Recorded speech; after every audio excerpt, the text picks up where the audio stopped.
Dear practitioner, dear TMC Dharma families, we come here to establish and develop our mindfulness.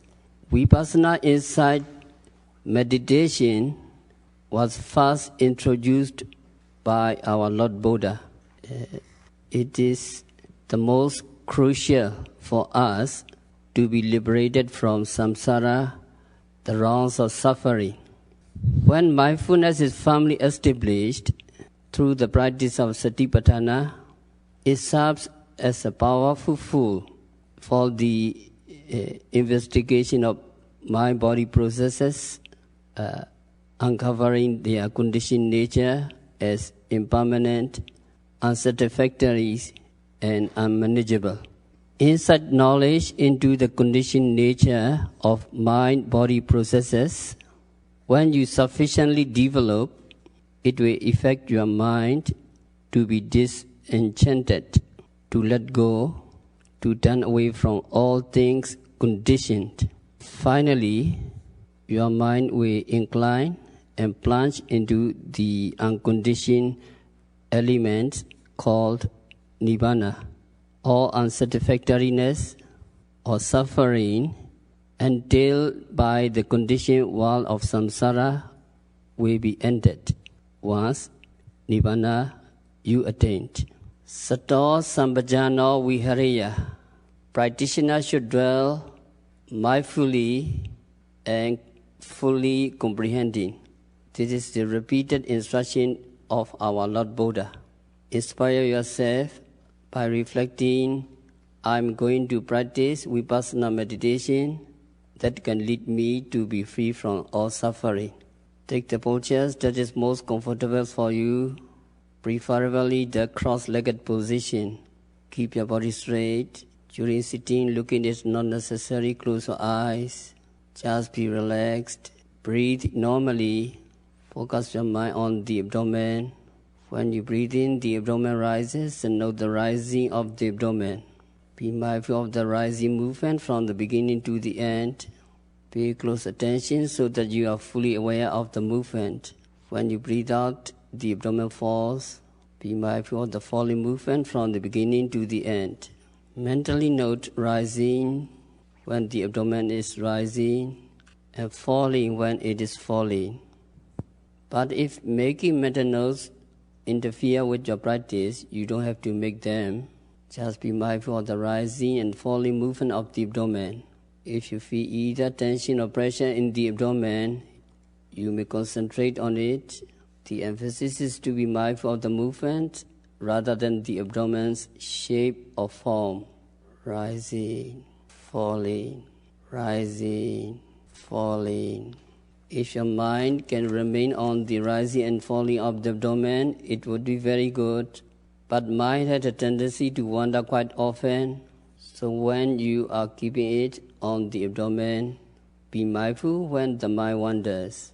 Do not blame yourself. Do not feel guilty. Just be mindful of it's going out. Mentally note it as going out, or wandering, wandering, wandering.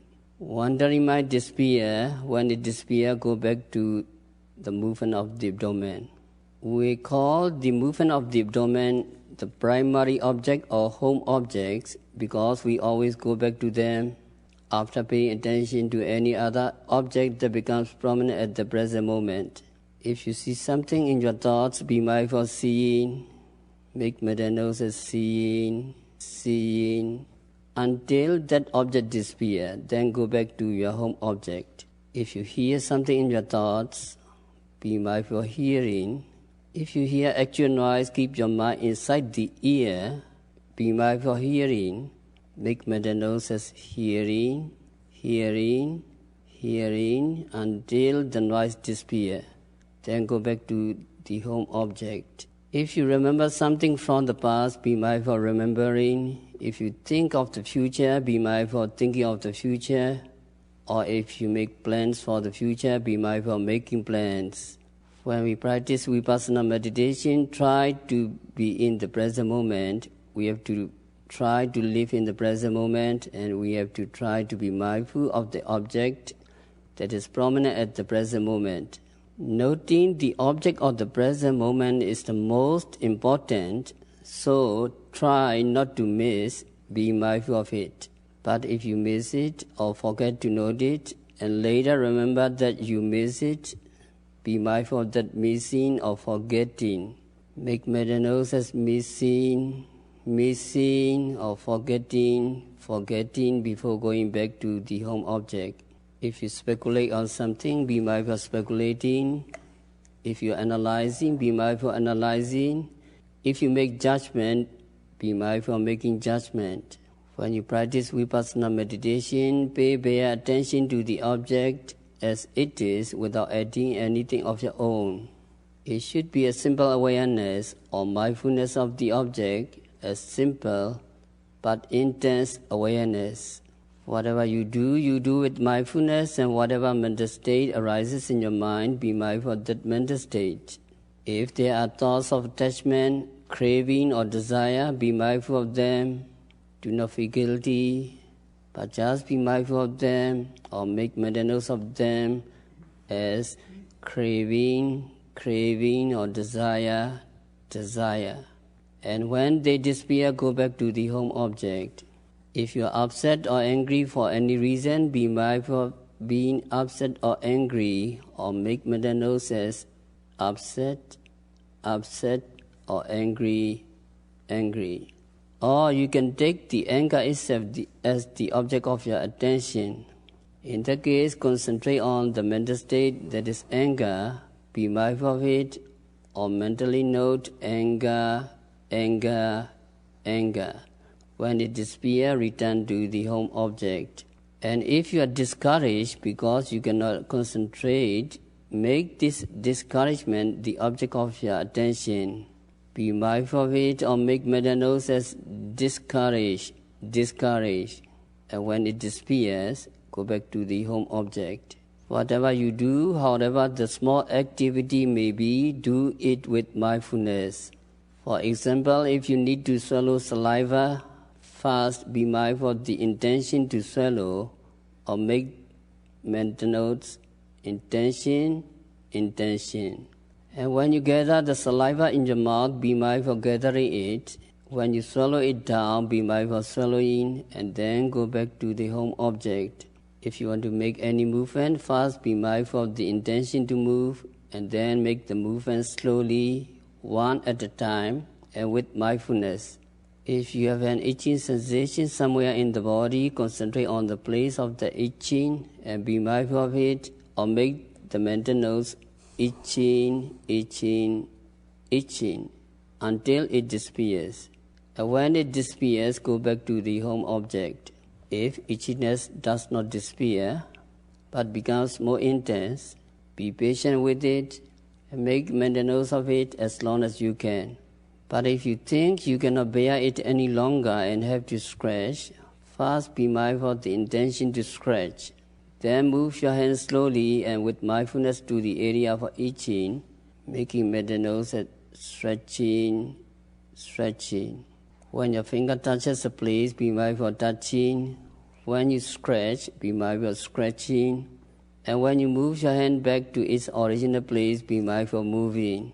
When the hand touches the other hand, your lap or your knee, be mindful of touching and then go back to the home object.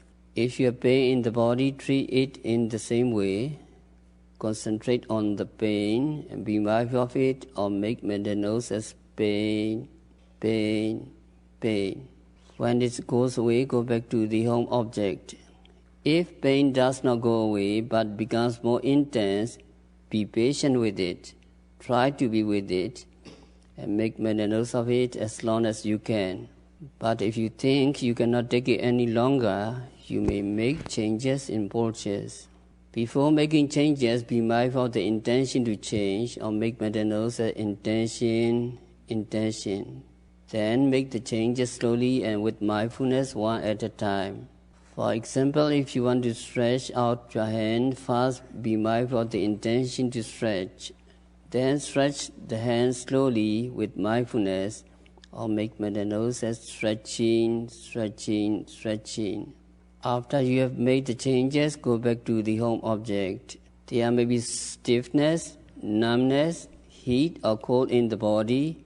When you have any one of these sensations, treat it the same way. Concentrate on it and be mindful of it or make mental notes of it. It is important not to identify these sensations with yourself. Regard them as sensations apart from you. So you are like a spectator watching something happening at a distance. You know what is happening, but you are not involved in it. If you have pleasant sensation, be mindful of them also.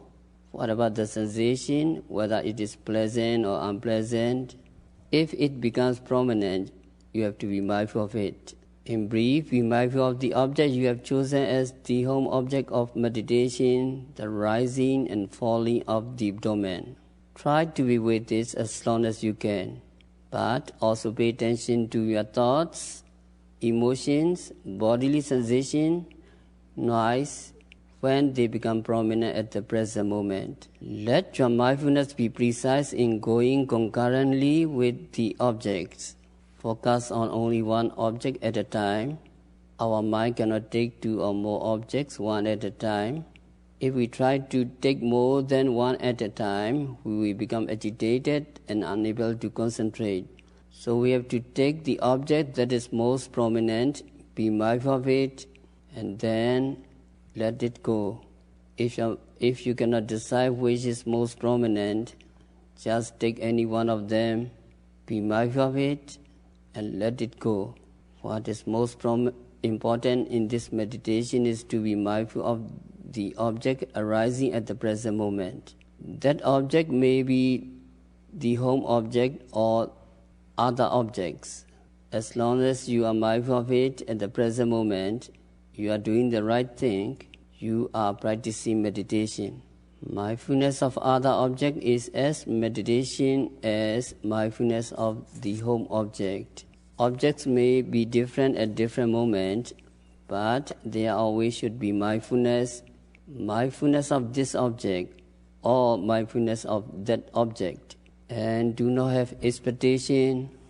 Expectations are good when they motivate us to practice, but when we are engaged in the practice, they become obstacle to concentration and obstacle to our practice.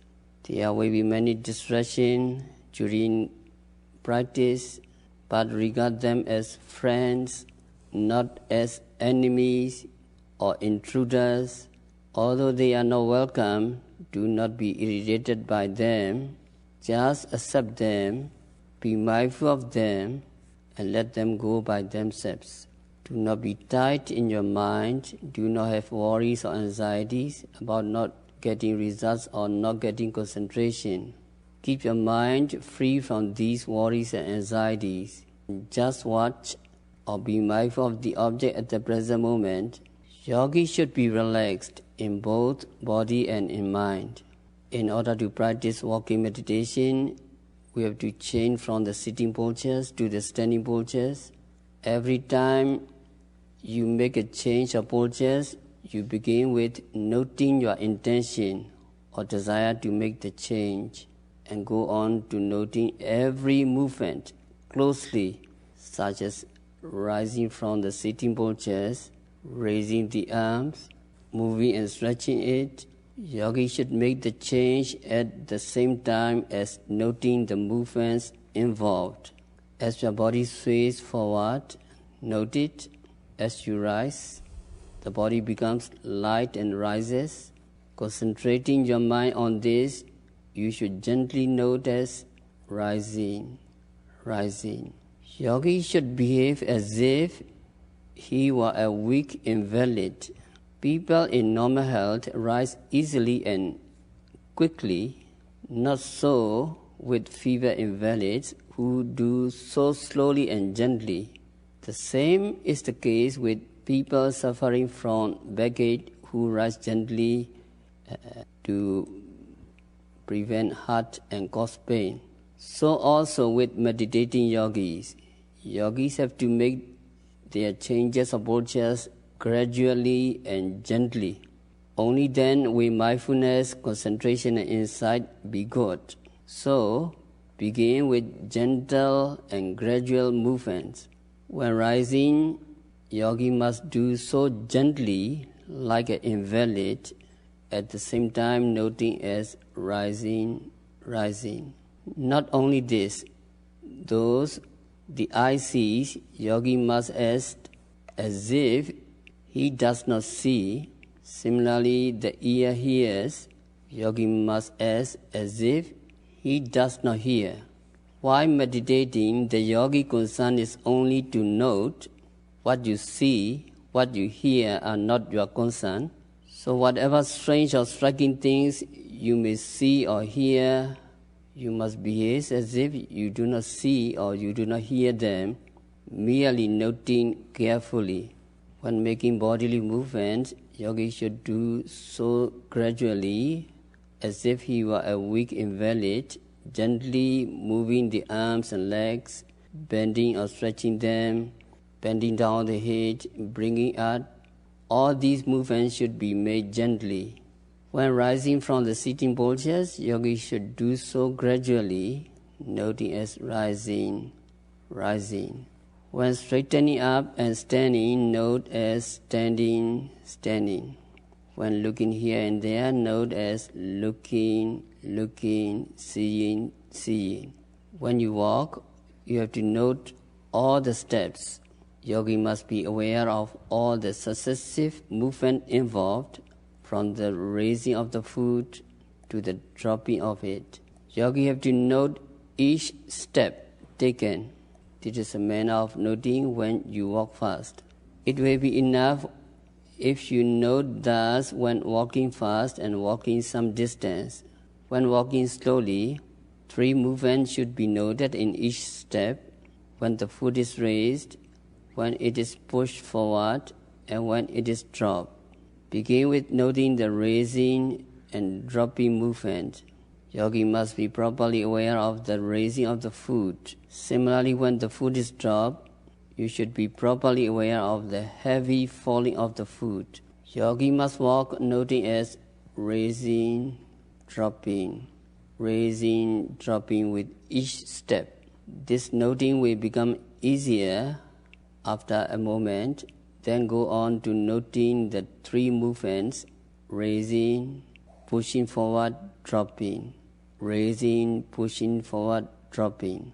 In the beginning, it is sufficient to note 1 or 2 movements only. So, left, right, when walking fast. And when walking slowly, raising, dropping. If when walking thus you want to sit down, note as wanting to sit down. When actually sitting down, note concentratedly the heavy falling of your body. Whether you are practicing sitting meditation or walking meditation, you are just watching, you are not making anything up. If you are mindful only of the object of the present moment, you are not imagining. Do not look for objects or do not imagine them. Watch or be mindful of the object at the present moment. Pay attention just to what is there. Walking meditation should be practiced when you are entering the meditation hall and when leaving the hall. You also have to pay attention to the related activities such as opening the door, closing the door, or taking off shoes and putting them back on. These activities must be done with mindfulness. Since you have to keep mindfulness always, you are also to be mindful when eating. It is very likely that you may lose mindfulness while eating. So, pay close attention to the small activities involved. There is more involved than just one act of eating food with a spoon.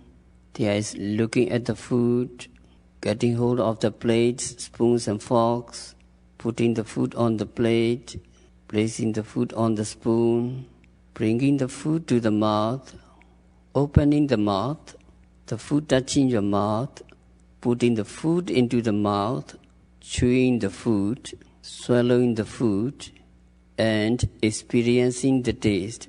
So there are many activities involved. Yogi have to be very patient In the beginning, you will miss being mindful of many of them, but do not feel guilty.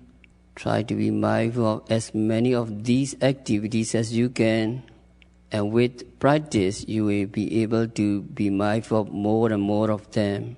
The purpose of eating with mindfulness is to keep your mindfulness intact and to avoid being distracted by other objects. So too, when you drink something, drink it with mindfulness. And if you have to do dishes, do them with mindfulness. According to late most venerable Mahasi Sayādaw, the time a yogi rests is the time when he is asleep. During waking hours, you are expected to be practicing mindfulness. Mindfulness of the practice of meditation does not mean when we are only in the meditation hall. Wherever we are during retreat, we have to be practicing mindfulness.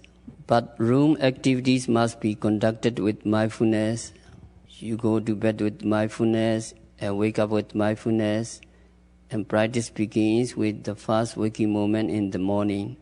When you go to bed with mindfulness or making notes of the activities involved, such as lowering yourself down, lying down, feeling parts of your body touching the bed, placing your head on the pillow, and covering yourself with the blanket.